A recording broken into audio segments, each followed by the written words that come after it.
Université de Gigel. Module TP Physique 2. Formation au TIC enseignant nouvellement recruté. Janvier 2024. Enseignant Monsieur Tkouti Sami. Maître assistant classe B. Informations sur le cours.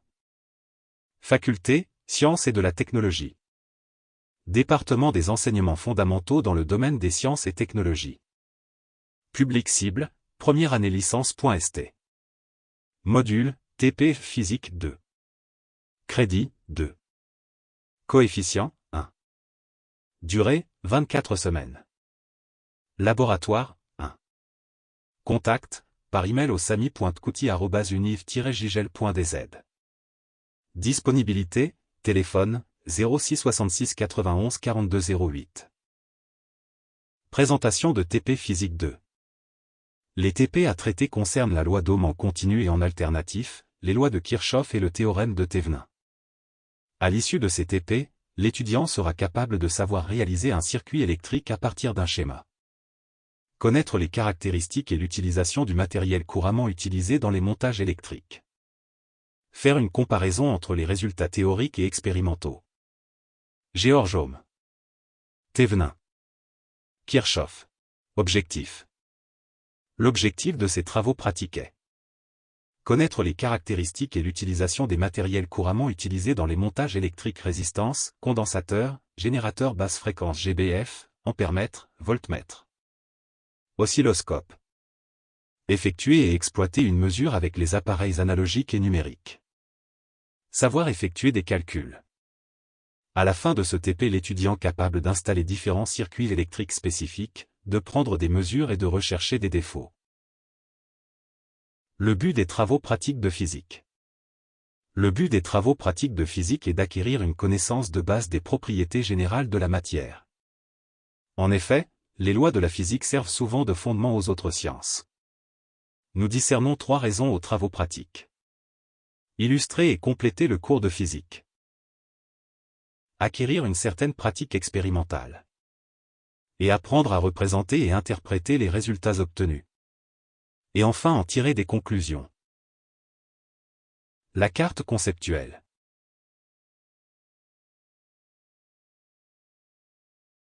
Contenu du cours. 2 TP avec 3 manipulations. TP1 Les lois de Kirchhoff. Montage d'un circuit électrique en série. Montage d'un circuit électrique en parallèle. TP2 Théorème de Thevenin. Montage d'un circuit électrique à partir d'un schéma Thevenin. Prérequis, les connaissances acquises. 1. Savoir définir ce qu'est l'électricité, la tension électrique et l'intensité électrique. 2. Savoir nommer le matériel, ampèremètre, voltmètre, générateur du courant continu, résistance, et le câblage. 3. Indiquer le type du courant, courant alternatif ou courant continu. 4. Savoir le type de montage électrique en série ou en parallèle. 5. Savoir les lois de Kirchhoff, loi d'Ohm. 6. Savoir le théorème de Thevenin. Pré-test. Question 1 sur le thème la loi d'Ohm. Combien vaut le courant? I. Si. R égale 5 mégaohms. Et U égale 2 volts? 400 nanoampères. 4 microampères. Aucune de ces propositions. 4 milliampères. Question 2 sur le thème les résistances équivalentes. Combien vaut la résistance équivalente? Si. R1 égale 2 kΩ. R2 égale 4 kΩ et R3 égale 4 kΩ. Aucune de ces propositions. 4 kΩ. 3 kΩ. 6 kΩ. Question 3 sur le thème loi des mailles et loi des nœuds. Combien vaut U3? Si. U égale 12 volts. U1 égale 2.2 volts et U2 égale 1.8 volts. 4 volts. 8 volts. 6 volts. 5 volts. Question 4 sur le théorème de Thevenin. La F et M du générateur de Thevenin équivalent au réseau vu des bornes de la résistance de 5 ohms est moins 1 volt. 1 volt. 3 volts. TP1.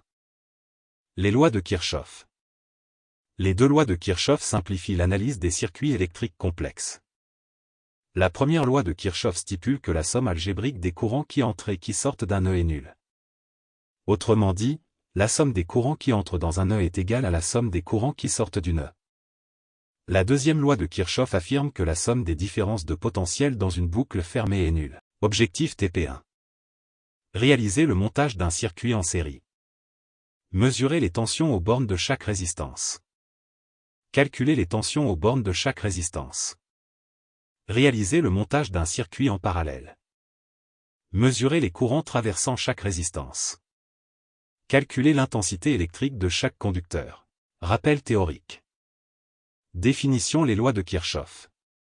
Exprimons la conservation de l'énergie et de la charge dans un circuit électrique.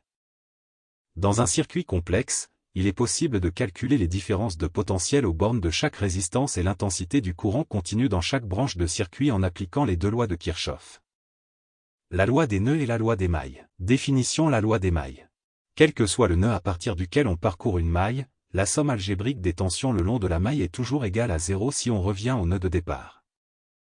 Quel que soit le sens dans lequel on parcourt la maille. Définition la loi des nœuds. Impose que la somme des intensités entrantes et sortantes en un nœud d'un circuit est nulle. Définition résistance électrique. Notée en général. R. Quotient de la tension. U. Aux bornes d'un conducteur quelconque sur l'intensité. I. Du courant qui traverse le conducteur. R égale U divisé sur I. Loi d'Ohm. La résistance électrique s'exprime en ohms. Un ohm correspond à la résistance d'un conducteur traversé par un courant de 1 ampère. La tension à ces bornes étant de 1 volt. La résistance électrique d'un fil conducteur est le produit de sa résistivité par sa longueur divisée par la section du fil.